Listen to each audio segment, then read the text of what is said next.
Bonjour, vous regardez Tesla Geek.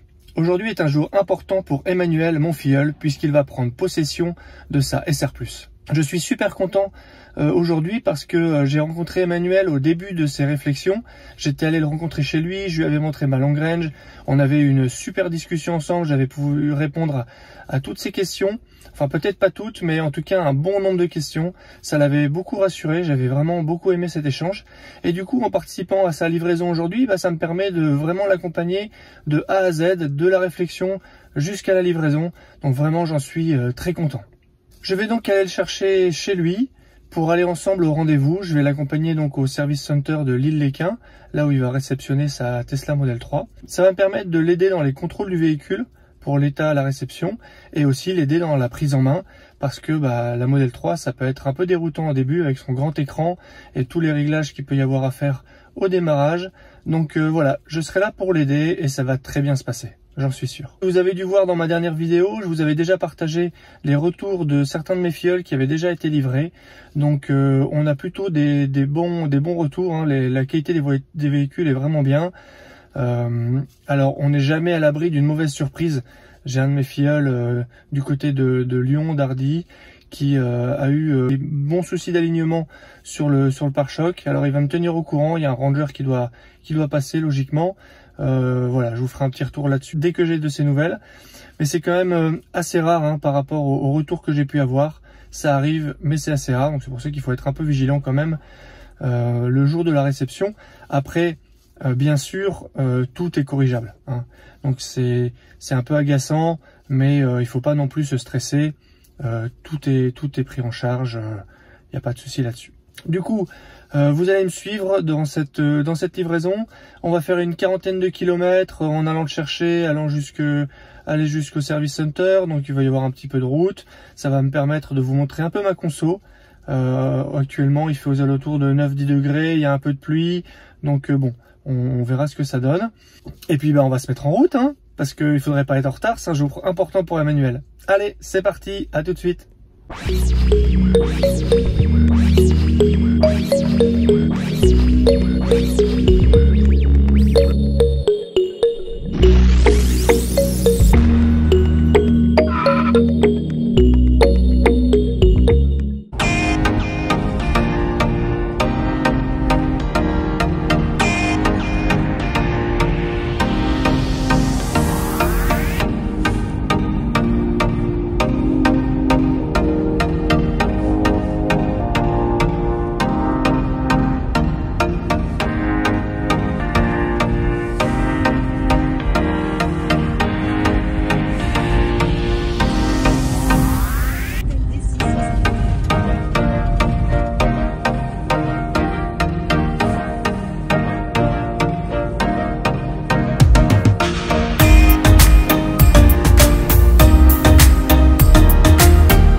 Donc j'ai l'autopilote de base, ouais, qui te satisfait, qui est déjà bien. Et à un moment je m'étais dit peut-être que le stationnement auto ça pourrait être bien parce que c'est quand même devenu un peu un standard sur certaines voitures, toi. Il y a des Scénic d'il y a 10 ans qui avaient déjà le parking auto. Donc tu vois, ça fait un peu décalage. Tu dis que t'as une Tesla hyper technologique, mais t'as pas le station, elle sait pas se garer toute seule. Moi, tu vois, si j'avais, je me suis pas interrogé pour l'instant parce que je suis vraiment pas bagnole d'abord à la base. Mais c'est plus pour l'utilisation sur autoroute, une facilité plus facile. J'ai cru comprendre que le changement de voie n'était pas super, qu'il fallait à chaque fois. Ouais, en fait, on fera. Je déconnecte à chaque fois. Je te ferai une petite démo tout à l'heure sur la route. On va tester du coup la commande vocale. Aller chez Tesla Lille. Bon, il veut aller chez moi. Aller au service center Tesla Lille. Ah bah voilà. Bon, on est parti. Arrivé à 12h29. Parfait. Midi 29, ok, je mets mon petit code que j'enlèverai à la vidéo. Et on est parti. Donc tu as mis un code systématiquement pour démarrer la voiture. C'est un code complémentaire ou il C'est- existe c'est une possibilité ou Ouais, c'est une obligation possibilité. Non, c'est une possibilité. Tu fais ce que tu veux. Je vais faire vite faire demi-tour, je crois. Je fais demi-tour. Eh bien, un double sens, t'as vu. Hop. Non, c'est une possibilité. Moi, j'ai mis un code en me disant si jamais on me vole ma clé ou j'en sais rien, Ouais. ou qu'on me pique mon téléphone, je veux une sécurité supplémentaire. C'est chiant. Ouais, elle est dangereuse ici. Je veux une sécurité supplémentaire, donc j'ai mis ce petit code. C'est un code PIN. Tu peux aussi en mettre un pour Pour la boîte. pour la boîte à gants. ouais. Bon, pour la boîte à gants, moi personnellement, je l'ai pas mis. La clé est dans la boîte à gants pour le... Oui, la clé est dans la boîte à gants, elle peut-être sera livrée, ça fera partie des vérifications. mais ça permet peut-être de sécuriser la clé s'il y a une intrusion dans la voiture. Exactement. Ouais. Si quelqu'un s'introduit avec le code PIN, justement, il n'y a pas de souci. Enfin, après, ici, au pied de biche, on t'ouvre, hein, mais bon. Ouais. Et alors, j'avais une question que je t'ai pas posée quand on s'est vu la première fois. Au niveau de la recharge, j'ai vu que tu avais fait une vidéo sur la recharge avec une prise classique P17. Ouais, prise camping, j'ai mis ça chez moi. Ouais. T'as une 16 ou 32 ampères? J'ai mis une 16. J'ai mis une 16 parce qu'en fait, je voulais déjà voir ce que j'étais capable de faire avec mon abonnement actuel sans rien changer, de juger un peu de mes besoins. J'ai un abonnement 6 kVA. Donc 6 kVA, logiquement, ça ne te permet pas d'avoir 32 ampères. Donc c'est pour ça que j'ai choisi 16. Après, en lisant sur les forums, ils disent qu'il y a quand même une tolérance sur le compteur Linky de 30%. Donc en fait, 30% de 6 kVA, ça doit faire 7800. 7,8. Ouais. 32 ampères, c'est 7,4. Donc logiquement, ça passe. Ouais. Mais il faut finalement utiliser quasiment rien d'autre que ta recharge dans la maison. Donc après, tu peux changer la paramètre dans la voiture et mettre par exemple 25 ampères ou 20 ampères, c'est déjà un peu plus que 16. Mais je voulais vraiment, donc j'aurais pu mettre la 32, mais j'avais pas l'info à l'époque, donc je me suis limité à 16. Et au final, donc t'as acheté un adaptateur Oui, il faut un adaptateur pour l'UMC, pour le chargeur mobile. Donc de série, tu l'as avec une prise domestique. Ouais.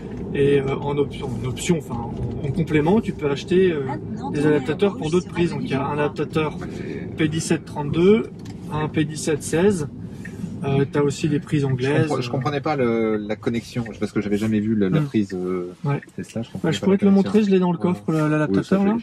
Et alors au niveau du purement, alors on est presque à la limite en dehors de Tesla, mais tu es resté chez Enedis ou tu as trouvé un fournisseur? Parce que je regardais un petit peu entre la première voiture électrique qu'on a et la Tesla qui va arriver. En fait, j'avais un compteur jour-nuit que j'ai arrêté parce que je trouvais pas du tout intéressant il y a quelques mois. Et là, je me reposais la question. Et en même temps, c'est très limite pour même avec les voitures, comme j'ai un chauffage au gaz et pas de ballon d'eau chaude, tu sais, ou de chauffage électrique, puisque l'eau chaude c'est au gaz. C'est vraiment très limite sur l'intérêt du jour-nuit. Mais je regardais malgré tout les autres fournisseurs d'énergie. Et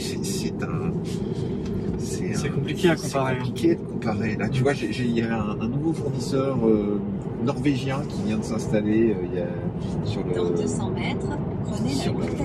le système français il y a quelques mois.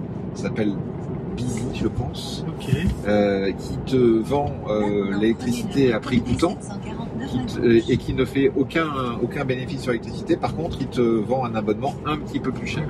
Je me dis c'est super intéressant, donc je gratte un petit peu. Et en regardant, je m'aperçois que, bah oui, l'électricité à prix coûtant, au final, entre l'augmentation de l'abonnement à l'électricité à prix coûtant, c'est pas si intéressant que ça par rapport à la variabilité du prix de l'électricité, puisque... En fait, ça va dépendre de ta consommation. Si tu as du chauffage électrique chez toi, tu as peut-être intérêt parce que tu vas consommer beaucoup plus. Oui et non, parce que comme ils vendent au prix du marché, tu sais peut-être que le prix du marché il est très fluctuant d'une heure à l'autre. Et donc c'est presque un compteur bleu qui change, dont le prix change non pas 2 fois par jour, prix. Mais il change 24 fois par jour à chaque Prix heure. coûtant ne veut pas forcément dire prix réglementé. Peut-être que quelquefois le prix réglementé. Ah non, c'est le prix auquel ils l'achètent, c'est ce Okay. qu'ils disent. Sauf que quand tu leur demandes, ils te présentent adroitement le prix hors taxe sur leur site, qui est super intéressant. Tu arrives sur des 5-6 centimes, je te montrerai si tu veux l'application là tout à l'heure. Mais quand tu rajoutes les taxes, et on s'en rend pas bien compte, hein, l'électricité, c'est énormément de taxes quand même sur l'électricité. Okay. Et donc tu rajoutes 9 centimes, ils me disent, au-delà du prix, quand tu rajoutes toute taxe, entre la taxe qui est liée à la TVA, les autres taxes et la taxe qui est, parce qu'il y a une taxe liée à l'acheminement, ça serait un sacré beau sujet que tu pourrais faire, tu vois, mais, c'est vrai. tu vas t'arracher les cheveux, je pense. Hein. Ouais, alors moi j'ai vu qu'il y avait des comparateurs d'abonnements électriques, enfin de fournisseurs d'électricité sur internet, donc tu rentres. Il va falloir que tu te mettes un coup à droite, ouais. tu vas être contraint de retourner sur ton boulot. Maintenant serré à gauche sur D651. Et ils te disent un peu, tu dois sélectionner ta consommation annuelle, tes appareils, ce genre de choses. Et le problème de ces sites, c'est qu'ils semblent quand même assez liés à quelques comparateurs, et je suis pas sûr qu'il y a quelques fournisseurs, et je suis pas sûr de leur pleine et entière objectivité. Hein. Ouais, c'est vrai. Ah, moi j'ai fait le choix de pas changer de fournisseur, donc moi je suis toujours Total Energy. Avant c'était Direct Energy, ça a été c'est un fournisseur de gaz chez moi. Et donc moi il fait gaz et électricité, et au final je crois que je suis à 14 centimes, j'ai pas de tarif aujourd'hui, je suis à 14 centimes tout le temps. Ouais. Je voulais vraiment voir mon usage avant de changer quoi que ce soit. Tu en as fait le bilan là? Bah en fait j'ai pas besoin, parce que je recharge une fois par semaine au travail quand j'y vais. D'accord. Avec le télétravail j'y vais une fois par semaine, et il y a 6 prises pour tout le parking. Ouais. Alors ce matin j'étais toute prise, donc quand je suis arrivé il y avait des gens plus matinaux que moi, donc j'ai pas chargé. Mais bon là je suis encore à 57%. Donc t'as intérêt à t'en anticiper quand même. Ouais, faut que j'anticipe un peu. Et après t'as dû voir ma vidéo, j'ai une borne gratuite 32 ampères qui est installée à 200 mètres de chez moi, quoi. C'est royal. Hein. Donc ouais, c'est inattendu. Bah du coup je fais un peu des deux, et puis je peux me brancher sur ma P17 à la maison. Et puis après si j'ai un besoin rapide, enfin immédiat, urgent, bah, j'y rechargerai au superchargeur de Léquin, et puis voilà. Je mixe un peu mes méthodes de recharge, donc pour le moment finalement j'ai pas tellement besoin de faire le bilan, parce que je charge pas si souvent la voiture que ça. Mais j'ai mon compteur et mon sous-compteur pour l'électricité, pour la voiture, donc je sais exactement combien de kilowattheures partent dans la voiture et combien restent dans la maison. Donc je suis ça, j'aime bien mesurer, savoir combien je consomme, etc. Donc c'est quelque chose que je suis, mais du coup le bilan, j'ai pas vraiment besoin de le faire. Là j'ai fait 2500 km pour le moment depuis que j'ai la voiture. Combien? 2500. Seulement? Bah ouais, mais c'est confinement, tu sais, c'est pas énorme. Il va falloir les utiliser ces kilomètres. Oui, non, mais je vais les utiliser. mais du coup, pour le moment, ça a dû me coûter 40 € d'électricité chez moi. Ouais. Donc, après, je suis conscient que j'ai une situation un peu particulière grâce au travail et à la borne. Ouais. Mais voilà, quoi. Je t'avouerai que dans cette réflexion, parce que j'étais pris à la mûrir, c'est aussi ce coût de revient de la voiture. Parce qu'encore une fois, je suis pas passionné par les voitures. Le confort, le coût de revient et le plaisir de conduire ce qu'il y a sur votre voiture, mais ce qu'il y a aussi sur la Tesla, à une pédale. Ça, je trouve que c'est d'un confort incomparable. C'était la chose que tu m'avais dit la première fois qu'on s'était vu. Tu me disais que tu avais déjà une expérience en électrique avec ta e-up, c'est ça? Ouais, c'est ça. Et du coup, la conduite à une pédale, c'est fantastique. Bon, comment tu te sens aujourd'hui? T'es un peu impatient, un peu excité? Je suis jamais dans l'impatience de posséder quelque chose. Je suis plutôt serein. D'ailleurs, la correspondante à Tesla était assez surprise quand je lui dis moi je suis pas pressé que ça arrive, ça arrivera quand ça devra arriver. Elle me dit bah, vous êtes un des rares, généralement les gens ont à peine commande passée qu'ils doivent avoir leur véhicule dans les mains. Parce que je peux comprendre. Sinon je suis serein, la seule chose c'est plus, mais je pense que c'est dévié aussi par le forum auto propre, à savoir les imperfections de la voiture. Ouais. C'est vrai qu'il y a un effet loop qui est mis sur les différents éléments défauts, négatifs sont bien plus mis en exergue que tout ce qui se passe bien aussi. Donc, ça doit être de ce registre-là. Effectivement. Et alors, Attends, ouais. l'application que tu as, tu payes mensuellement pour avoir cet aspect-là ou c'était ça fait, ah non, c'est une LR que tu as, donc Ouais. ça fait partie du lot. Tu parles de la connexion premium, c'est ça la Ouais, connectivité c'est premium? ça. Parce que sinon, tu as un aspect comme ça. Alors, donc moi pour le moment j'ai encore j'ai 1 an gratuit, Ouais. j'ai encore toute la connectivité premium. Et en fait, quand tu n'as pas la connectivité premium, au niveau de la carte, tu n'as plus cet affichage là. Tu as une carte classique. Tu as une carte comme ça. Ouais. Voilà. Ensuite, tout ce qui est Spotify, enfin tout le streaming audio-vidéo, Ouais. tu l'as, mais uniquement en Wi-Fi. Donc il faut que tu partages ta connexion si tu veux en profiter. Et je pense que tu dois mettre aussi ton compte Spotify personnel, parce que du coup il n'y a plus la connexion Spotify. Et alors à la tu voiture, comptes, je quand pense. tu auras terminé ton essai gratuit de 1 an, tu comptes, c'est 10 € par mois, c'est ça? C'est 10 € par mois, exactement. Tu comptes investir dans cette location, Donc cet tu trouves abonnement, ouais, tu trouves un bénéfice finalement Bah, ma femme adore Spotify. D'accord. Il y a des chansons spéciales enfants, donc quand on a notre fils derrière, Ouais. on met ces chansons-là, Mais ce sera ma femme elle adore. ce sera Spotify qui te fera mettre la location plus que la carte, que les autres services. Je pense parce que il y a un côté pratique. Alors, Spotify, on pourrait prendre l'abonnement, Ouais. on pourrait du coup avoir le Spotify avec le Wi-Fi. Mais ouais, je pense que ce sera des éléments déclencheurs. Donc, tu vois, pour te montrer, on est en autopilote. Si je veux changer de fil, tu vois, j'ai le volant qui est dur. Donc je vais accélérer un peu. Mais en mettant le clignotant, la direction revient légère. Et quand je change de fil, l'autopilote se désengage. Et donc tu es obligé de remettre l'autopilote à Et chaque donc fois. après, ouais, je vais remettre l'autopilote après. Non, Ça aurait pu rester. Ouais. donc là, je le remets. Et là, elle se recale bien au milieu de la voie. Donc il y a eu des évolutions parce que le fait que la dureté du volant se désactive quand on met le clignotant, ça c'est nouveau. Il n'y avait pas ça il y a encore quelques... Au début, tu restais avec une rigidité du volant Ouais, quand tu ouais. retirais Prenez la voie TD 952 à droite. Dans 300 mètres, tournez à droite sur rue Jean Jaurès. Donc ça c'est nouveau. Et aussi, ils ont changé quelque chose sur la manette. C'est-à-dire qu'avant, quand on était en autopilote et on faisait un coup vers le haut, ça gardait le régulateur de vitesse actif. Ouais. Et là maintenant ça le désactive complètement, ça revient à rien du tout. Ce que je trouve un peu dommage. Oui, parce que c'est plus confortable. Tu vois, ça pourrait être, tu vois, c'est un coup pour mettre le régulateur, Ouais. un deuxième pour mettre, ou deux pour mettre l'autopilote. Bah, quand tu remontes d'un cran, ça pourrait te remettre en régulateur. Qui reste confortable. Bah oui, c'est ça. Et ce qui permet d'utiliser finalement, tu peux utiliser tu pourrais imaginer que le régulateur de vitesse soit plus facilement reste activé. Oui. En fait, comme. Voilà, quand tu changes de fil, l'autopilote se désactive, mais le régulateur reste activé. Ah, genre, j'ai mal compris. D'accord. Ouais. Mais je parlais juste quand tu fais une action, parce qu'après tu peux aussi vouloir le désactiver sans pour autant changer de fil. Ouais. C'était plus pour garder un peu le contrôle. Maintenant, Parce que du coup, tu dois faire vers le haut, vers le bas. Prenez la deuxième Voilà. sortie. Après, c'est un petit coup à prendre et que ça va encore évoluer. Hein. De toute façon, on voit qu'avec les mises à jour, ils peuvent changer la façon dont on utilise les contrôles. Donc, pour eux, c'est assez facile. Hein. Et personne, hormis les gens qui travaillent chez Tesla, sont informés des évolutions ou on sait ce qui va sortir comme évolution prochaine dans l'amélioration Alors, justement. Il y a énormément de secrets là-dessus. Je pense que les collaborateurs des centres de service sont au courant de rien. Ouais.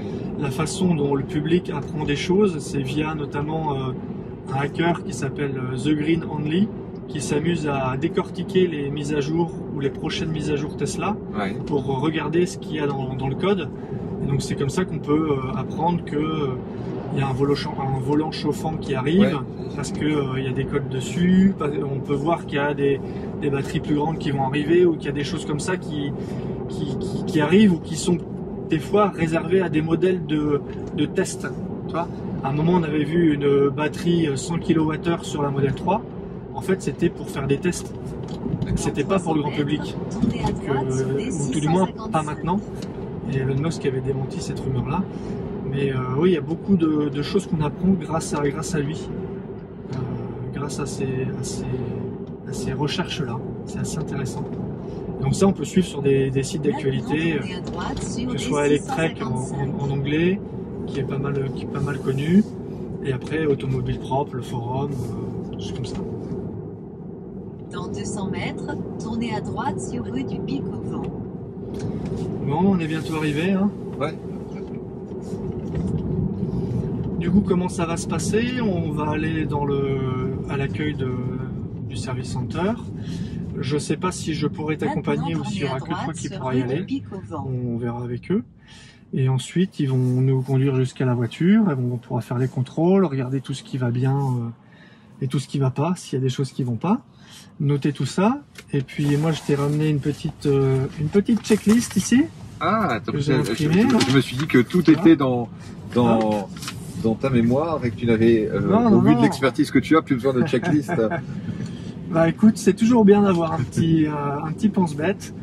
Donc je l'ai imprimé pour que ce soit plus facile, mais sinon je l'ai en version, je l'ai sur mon téléphone, je l'envoie à la plupart de mes filleuls quand je sais les contacter et que je sais du coup leur envoyer envoyer quelque chose. Tu as fait beaucoup de livraisons comme ça? C'est ma première livraison, écoute. Il y en a quelques... Tous mes filleuls ne m'ont pas contacté, donc je peux pas à chaque fois prendre contact avec eux. Ouais. Il y en a certains qui m'ont tenu au courant de leur livraison, beaucoup certains même. Sont à l'autre bout de la France peut-être. Oui, il y en a certains qui sont un peu partout en France. Il y en a quand même plusieurs à Lille. Après, ils y allaient avec des amis, avec leurs femmes. Voilà, donc il n'y avait pas forcément tous besoin de quelqu'un comme moi pour les aider. Et donc, après, il y a les aspects calendrier. Je travaille la semaine, tout ça. Donc, maintenant, tournez à gauche. Tu vois, elle est peut-être là-bas, la tienne. Ah, bah sûrement. Elle a une plaque. Non, ils n'ont pas encore la plaque. Ça, c'est les futurs. Non, ils les ont. La tienne, elle est déjà là-bas, déjà préparée. Elle t'attend. Du coup, elles sont stockées là. Maintenant, tournez à droite pour rester sur allée de l'innovation. Et ben voilà, on arrive. Une Model S à gauche, des Model 3 à droite. Customer only, bah écoute, on va se brancher. Hein. Ah ouais, non, là, il n'y a pas de chargeur. Là. On va se mettre là. Et donc, elles sont en accès libre, ces bornes? Bah écoute, elles sont customer parking électrique only, donc je pense. Hein.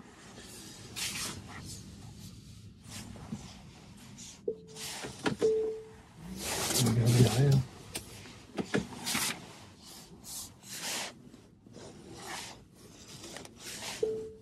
Puis on est pile poil dans les temps. Voilà, écoute. Il faut. Hop. Bon, on va aller à la recherche de la belle. Voilà, 12h30, on y est. Tac. Alors la fois dernière, j'ai fait une bêtise. C'est le petit bouton en haut qu'il faut utiliser.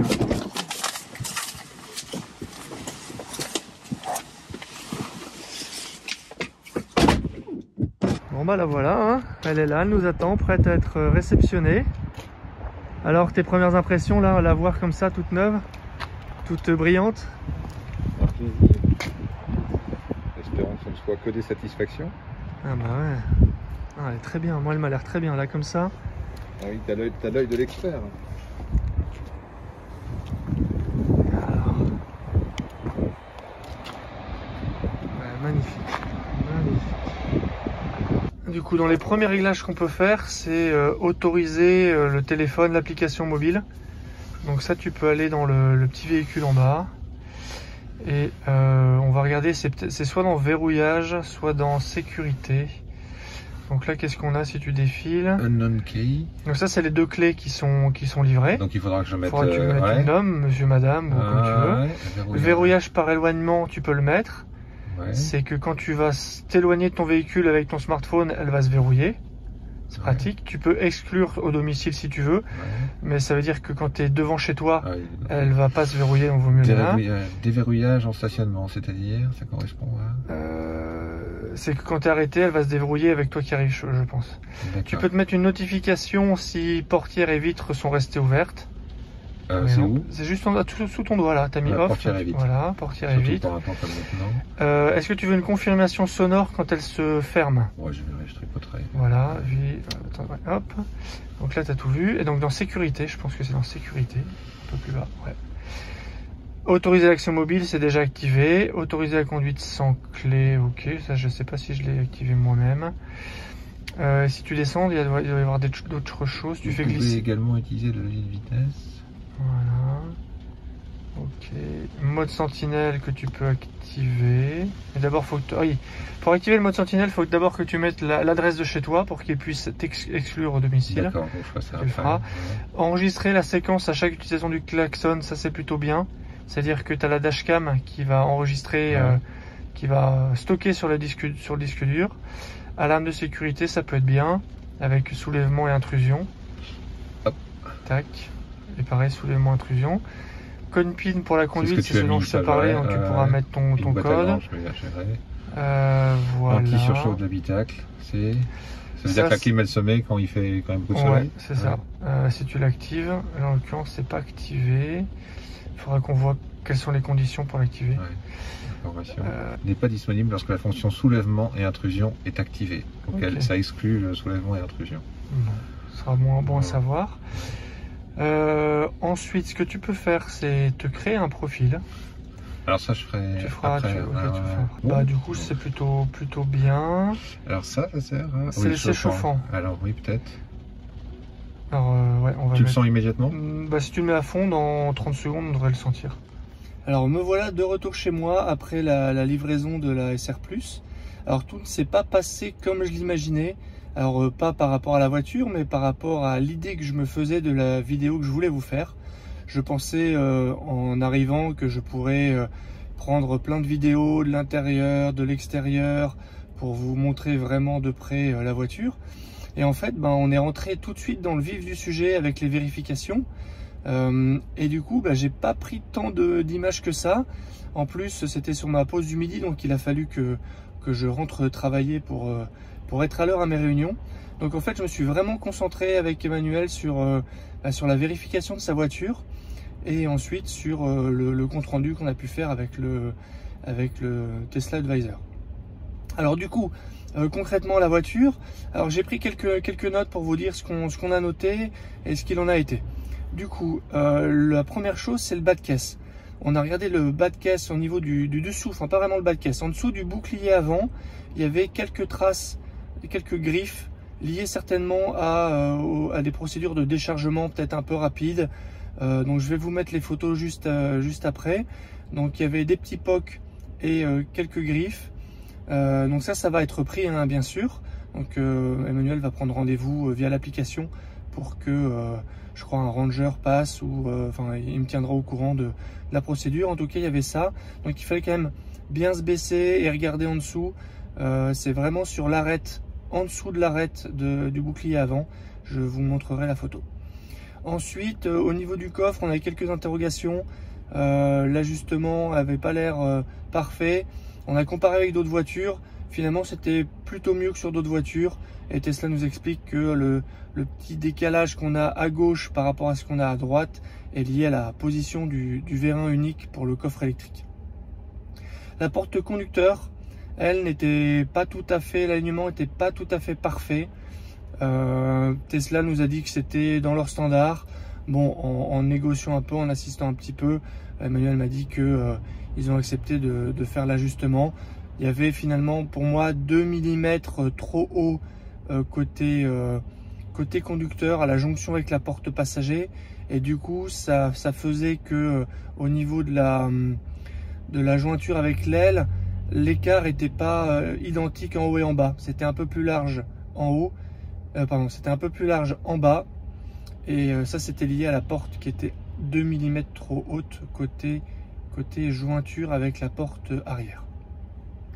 Le siège avant nous a fait une petite frayeur parce que un des réglages, l'inclinaison de l'assise, vous savez qu'on peut l'assise, on peut l'avancer, la reculer, on peut la relever et la redescendre, mais on peut aussi l'incliner pour avoir au niveau les genoux un peu plus haut. Eh bien le moteur ne semblait pas fonctionner, et après quand on a refait un essai juste après, ça allait. Donc je pense qu'il va quand même falloir surveiller ce point-là, des fois qu'il y a une défaillance sur le siège. En tout cas, Emmanuel regardera ça. La plaque arrière n'était pas centrée sur le support, donc ça on l'a noté. Et finalement, Tesla, en même temps que la porte, ils ont traité les 2 points, ils l'ont recentré. Pas de souci avec ça. Il y avait quelques traces dans l'habitacle, en dessous du siège, au niveau du pilier central. Donc c'était des petites salissures, donc avec un chiffon, un petit liquide, un petit produit, ils ont nettoyé, ça a disparu, donc ça très bien. 2 autres choses, la connectivité premium n'était pas activée sur son véhicule, donc ils nous ont dit que ça allait être activé dans l'après-midi. Et les commandes vocales étaient en anglais. Donc on a essayé de lui dire allez à Lille par exemple, et lui il essayait de comprendre ça en anglais, donc il nous affichait n'importe quoi. Et quand on a dit go to Lille, là tout de suite on a vu que ça s'affichait go to Lille et qu'il essayait de lancer la navigation. Donc c'était un réglage de la langue à faire dans la voiture, donc ça le Tesla Advisor l'a fait tout de suite et ça marchait beaucoup mieux. Voilà pour les choses qu'on a vues. Donc pour moi tout a été, je relis, mais à part la peinture du bas de caisse, là les griffes, tout a été repris sur place, et donc Emmanuel a pu repartir avec la voiture. Petit point aussi important, lors des échanges par mail avec Tesla, Emmanuel avait demandé à avoir le certificat de conformité à la livraison. On lui avait dit oui, pas de problème. Et quand il est allé au bureau avant qu'on lui donne les clés, on lui dit ah non, depuis le 1er janvier, Tesla ne fournit plus les certificats. Donc bon, Emmanuel n'était pas au courant. Il avait un mail preuve à l'appui qu'on lui avait promis le certificat de conformité. Donc en insistant un petit peu, il l'a eu. Hein. En fait, ils disent qu'il faut l'imprimer sur un papier particulier, un grammage particulier. Pour eux, c'est un peu compliqué de le faire. Bon, là, il y avait 2 personnes dans l'agence pour des livraisons. Donc ils étaient 3 employés, donc il y en a un qui allait le chercher. Moi j'ai vraiment l'impression qu'en fait il était déjà imprimé, prêt dans un dossier, et qu'ils ne l'ont pas sorti à sa demande. Donc bon, n'hésitez pas à insister un petit peu. Le certificat de conformité peut être utile si vous voulez revendre le véhicule à l'étranger. Et je pense que quand on le demande plus tard, il est peut-être payant. Je suis pas sûr de ça, mais en tout cas voilà. Ce qui est certain, c'est que dans certains pays, quand on veut le revendre, la voiture, c'est obligatoire, donc autant l'avoir tout de suite. En plus, on a des informations techniques sur la voiture. Dessus, on a la puissance des moteurs, on a le poids du véhicule. Bon, le poids, on l'a aussi sur la carte grise, mais on n'a pas que la puissance maxi qui est sur la carte grise, on a aussi la puissance de chacun des moteurs. Donc ça peut être intéressant. On a quelques données techniques. Donc et on a aussi la date de fabrication de la voiture. Voilà, on a des informations quand même assez potentiellement intéressantes, donc ça vaut le coup de l'avoir. On a tout juste eu le temps de faire ces contrôles, de montrer les problèmes à Tesla et de convenir de comment ça allait être repris. Moi j'ai eu tout juste le temps de faire ça avant de retourner au travail et d'être à l'heure. Donc j'ai pas non plus pu filmer mon retour et vous montrer ma conso. Ainsi s'achève la vidéo livraison de mon premier filleul. C'est la première fois que j'assistais à une de ces livraisons. Je pense que c'était vraiment bien d'être à 2. Ça l'a beaucoup aidé. Pas fait beaucoup de vidéos comme je vous l'ai dit parce que manque de temps, et puis il fallait aller dans le vif du sujet. On a vite été préoccupé par les contrôles. C'est assez prenant et on en oublie un peu l'aspect vidéo. Je m'en excuse. Peut-être que vous serez déçus de ne pas voir plus d'images de l'auto. Je me rattraperai je pense très bientôt si j'ai l'occasion de faire la livraison d'un autre de mes filleuls. 2 choses que j'ai remarquées sur cette voiture: les nouveaux feux bien évidemment, et aussi des petits ergots au niveau du haut du capot. Je vous montrerai ça si je trouve des photos. J'ai pas pensé sur le coup en prendre, je m'en excuse. Je sais pas exactement à quoi ça sert. Est-ce que c'est pour dévier le flux d'air et éviter des perturbations sonores, ou est-ce que ça a un autre intérêt? Si vous savez, n'hésitez pas aussi à le mettre en commentaire. Quelques nouvelles fraîches depuis le tournage de la vidéo qui a eu lieu la semaine dernière. Tous les problèmes ont été corrigés. La porte conducteur, les griffes sous le bouclier avant et un défaut de parallélisme vu suite au premier tour de roue, après mon départ. La personne qui gère l'accueil pour le SAV à Lille est très agréable et sympathique. Emmanuel est ravi par sa SR+, et celle-ci est maintenant parfaite 7 jours après la livraison. Si vous projetez d'acheter une Tesla et souhaitez faire plaisir à Emmanuel en recevant, vous et lui, 1500 km de supercharge gratuite, n'hésitez pas à utiliser son lien de parrainage Tesla pour passer votre commande. Je vous l'affiche à l'écran et vous le mets en description. Ainsi s'achève du coup la vidéo du jour de cette livraison. Je vous souhaite une bonne journée et à bientôt. Salut! Si tu as aimé cette vidéo ou que tu veux soutenir la chaîne, mets un like. Tu peux t'abonner pour recevoir les notifications de mes prochaines vidéos et aider la chaîne à être mieux référencée. N'hésite pas à donner ton avis en commentaire. À bientôt!